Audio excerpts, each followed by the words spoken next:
코스닥을 보니까 약 10조 이렇게 10조 넘어갔습니다. 보통 섹터별로 이렇게 순환매가 돌면서 1월 달에는 상승할 가능성이 많습니다. 그리고 이 현상이 내년 초에 계속 유효합니다. 실적이 턴되는 종목, 실적이 숫자가 잡히는 종목으로 1월 달에는 일단은 치고 나가지 않겠나.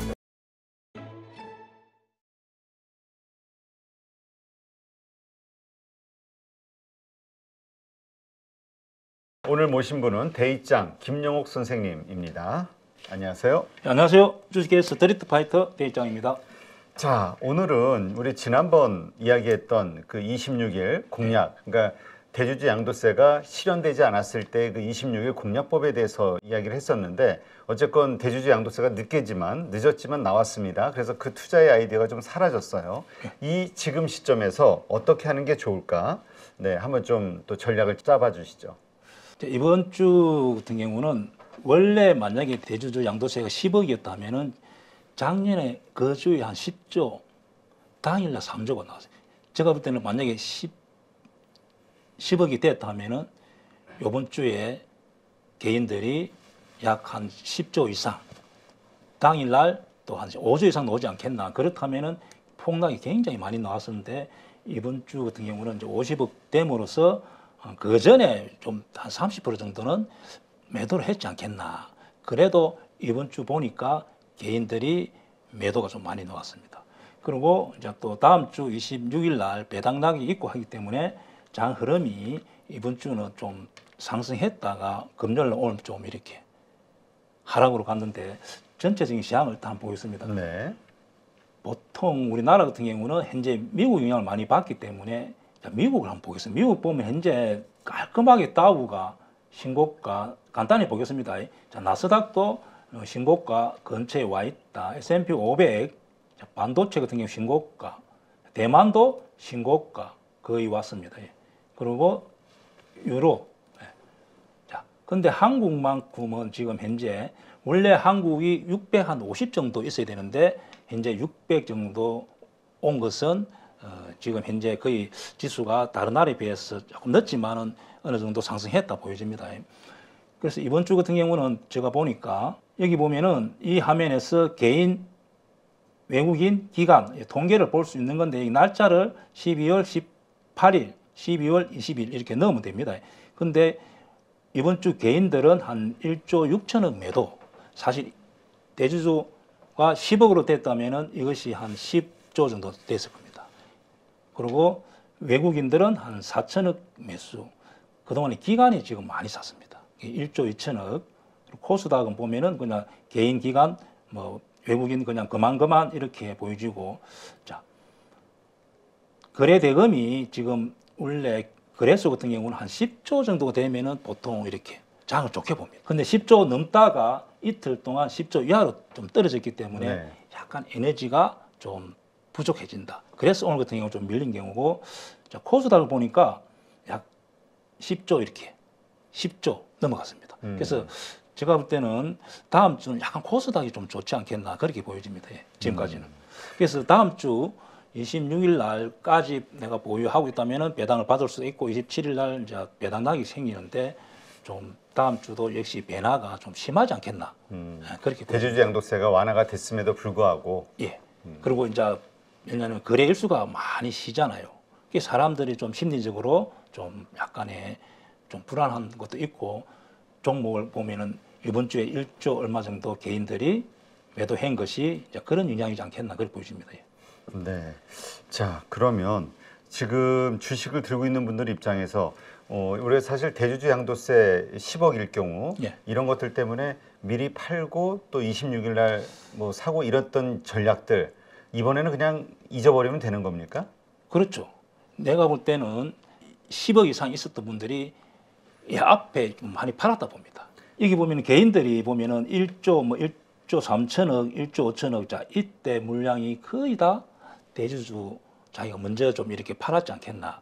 그래서 이제는 이제 그런 영향은 거의 없고, 내년에 장을 어떻게 볼 것인가.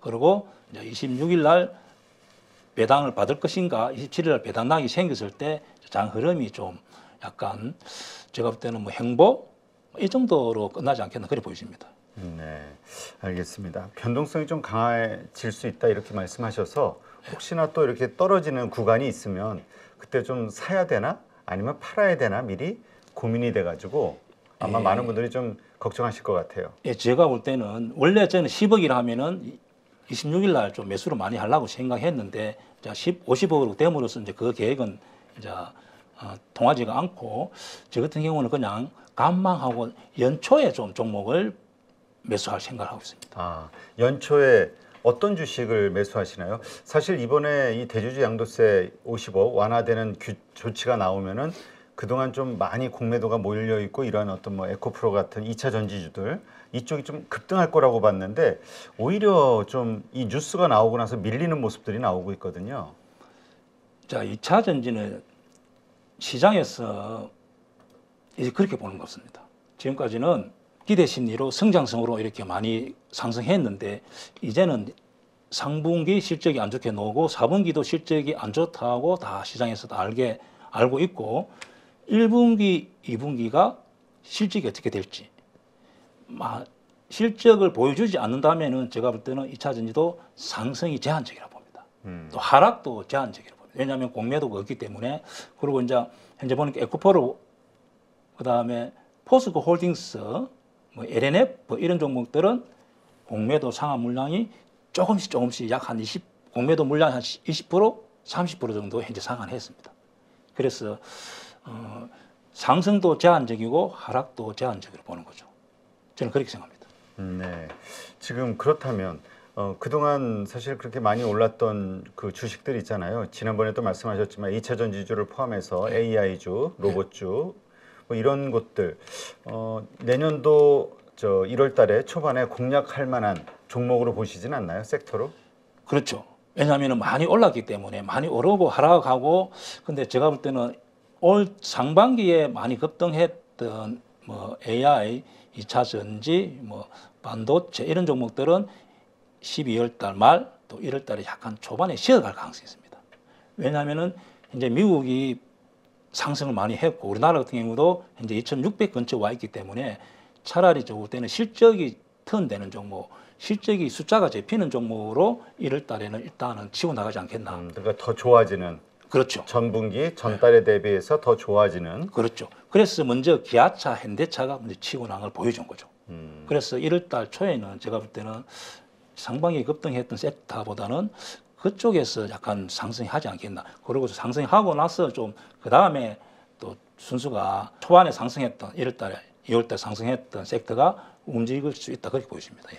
그러면 이러한 그 종목들 개인들이 많이 들고 있고 또 물리기도 하고 또 수익을 많이 본 종목이기도 한 이런 종목들 그러면 다시 한번 반등 오는 시기는 언제라고 보세요? 보통 우리나라 같은 경우는 돈이 한정되어 있습니다.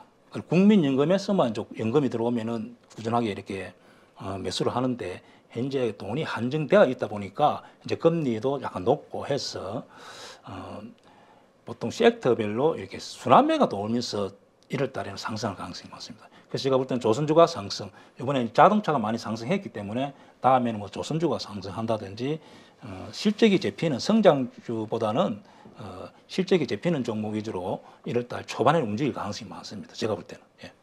2차 전지 같은 경우는 일단 공매도가 지금 금지되어 있잖아요. 그러면은 자 에코프로는 현재 공매도가 상한이 좀 들어오고 그다음에 LNF도 꾸준하게 들어옵니다. 그리고 엔캠 같은 거 이렇게 먼저 치고 나가고 제가 볼 때 2차 전지 같은 경우는 하락은 제한적이고 공매도 상한이 들어오고 또 실적이 턴된다는 이렇게 생각하는 종목들은 시장에서 위로 갈 가능성이 많다 그렇게 보여지고 종목은 포스코 부추엠처럼 이렇게 급락이 많이 나오고 이평선들이 이렇게 주가보다 발 아래 있고 최근에 수급이 약간 들어온 종목들 네. 2차 전지에서는 상승할 가능성이 많습니다. 그것도 1월 초보다는 1월 한 중순 정도 되면은 위로 가지 않겠나 그렇게 보여집니다. 네. 근데 그 포스코 퓨처엠을 우리가 이야기하면은 뭐 자연스럽게 에코프로비엠도 떠올릴 수밖에 없거든요. 둘이 네. 같은 양극재주고 1, 2위를 다투는 종목이다 보니까 대표적인 대장주고 같이 움직일까요? 지금 에코프로 BM은 공매도 친 물량이 그대로 있습니다.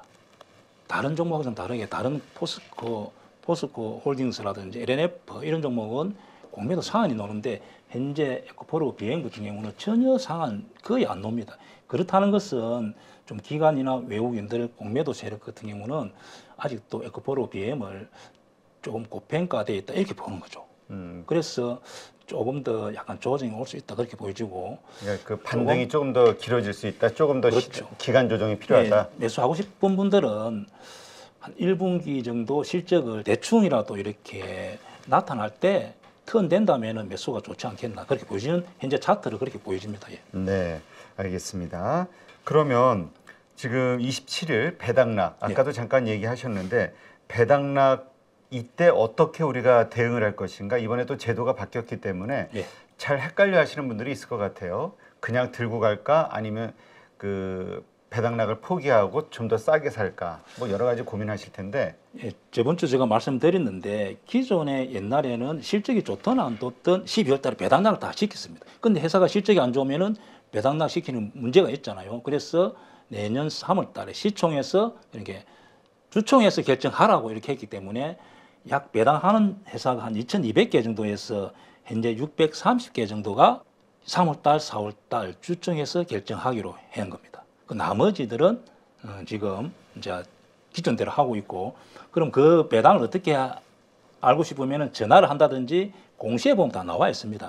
그래서 자기가 종목 보유하고 있는 종목을 배당을 11월 달에 배당을 주는지 아니면 3월 달에 주총을 통해서 결정해 주는지를 확인할 필요가 있고 혹시 내가 종목을 보유하고 있다면은 어떤 경우는 배당을 받기 위해서 기관이나 외국인들이 많이 샜어. 그럼 시장보다 많이 상승한 종목이죠. 자, 그런 경우는 배당을 받고 권리락이 생기더라도 한 일주일, 3, 4일 동안은 또 하락폭이 굉장히 깊어집니다.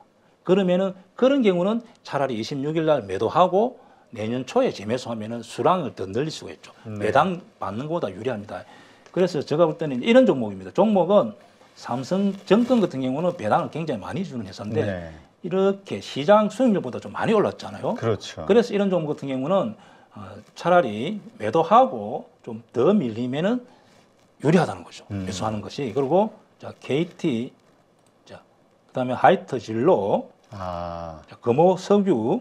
그러니까 최근에 좀 많이 시세 차익이 상승이 좀 된 종목들은 차라리 팔고 배당락을 안 받는 게 낫다. 자, 이것은 작년에 어떻게 배당락 되고 나서 어떻게 추세가 어떻게 됐는지 한번 확인해 보는 게 중요하고 자, 이런 종목 같은 경우는 주식 선물이 되기 때문에 저 같은 경우는 이제 주식 선물을 26일 날 매도하고 3, 4일 이렇게 가져가면은 배당보다 많이 밀린다면은 수익이 날 수 있죠. 그래서 내가 보유하고 있는 종목은 혹시 시장보다 많이 상승했다면은 이렇게 매도해도 되고 아니면 그냥 배당 받아가도 됩니다.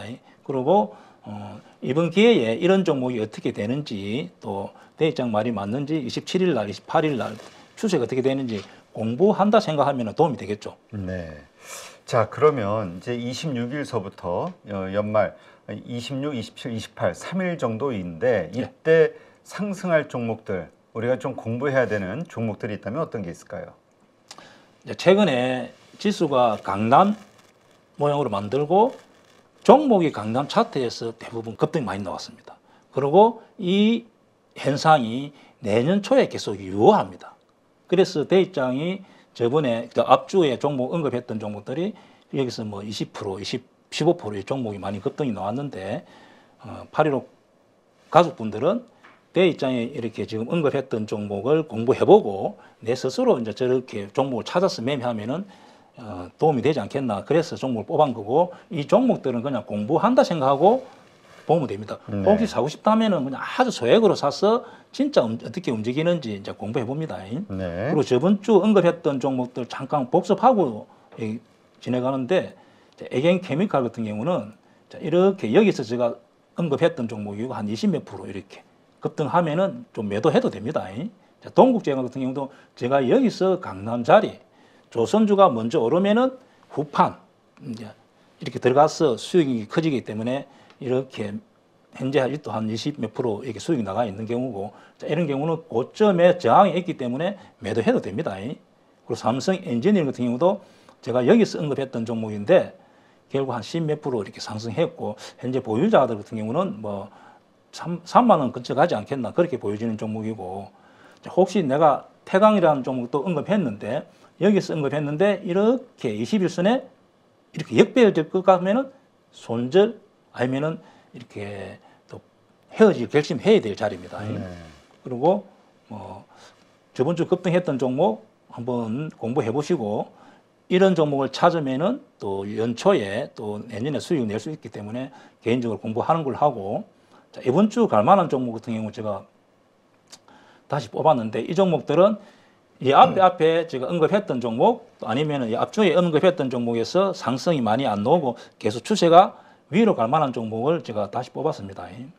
자, 두산 에너빌리티 같은 경우는 개인들이 굉장히 많이 가 있잖아요. 이 종목은. 그래서 다 궁금한 종목인데 자, 여기 보면은 한 달 통계를 보면은 대표님 보시면 알겠지만은 개인들이 700만 매도하고 거의 뭐 600만 기관이 200만. 자, 이렇게 많이 살 때는 네. 거의 이 사람들을 믿고 자, 이 사람들은 기관 외국인들은 계산서가 나왔기 때문에 제가 볼 때는 항상 또 연초에 되면은 원자력 테마가 이렇게 한 번 정도 움직입니다. 그래서 요 부분에 보유도 괜찮아 보인다.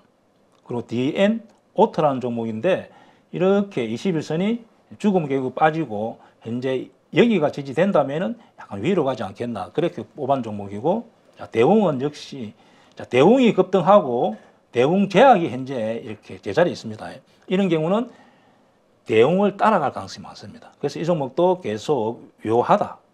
IS 동서 같은 경우도 제가 여기서 말씀드렸는데 모든 이평선이 밀집되고 있고 수급이 들어와 있기 때문에 이 부분의 매수도 좋아 보인다. 그리고 SK 네트워크스 이 종목도 역시 저번 주 이야기했던 종목인데 요 살짝 눌러준다면 매수도 좋아 보인다. 구렉스라는 종목 같은 경우는 이렇게 급락이 나오고 요 부분에 매수도 좋아 보인다. 현재 기간이 굉장히 많이 차가 있습니다. 그래서 이 종목도 관심 있게 한번 보시고 자, SM이라는 종목인데 이 종목 역시 여기가 지지된다면은 이렇게 한 10만 원 향해서 오지 않겠나. 자, 그렇게 해서 뽑아본 종목이고 자, 자동차가 기아차가 먼저 치고 나가고 자동차 부품주들이 먼저 치고 나가고 자, 한원 시스템 같은 경우도 여기서 지지된다면은 다시 이렇게 7,500원, 8,000원 향해서 가지 않겠나 해서 이렇게 뽑아보는 겁니다. 이 종목 정도가 다음 주 공부를 해보면 좋지 않겠나 그렇게 생각합니다. 네, 알겠습니다. 하여튼 이러한 것들 한번 어떻게 움직이는지 예상대로 가는지 아니면 또 어떤 이유로 그렇게 못 가는지 더 많이 가는지 이런 것들을 잘 체크하면서 공부한다면 네, 실력 향상에 좀 도움이 되겠죠. 네. 네, 오늘 이렇게 해서 이번 주 일어나게 됐던 여러 그 종목들의 움직임 그리고 다음 주 예상되는 종목들의 흐름 네, 한번 점검을 해봤고요. 네, 가족분들 잘 참고하시고 공부하시는데 도움이 되셨으면 좋겠습니다. 이제까지 함께해 주신 대희장 선생님 고맙습니다. 네, 감사합니다.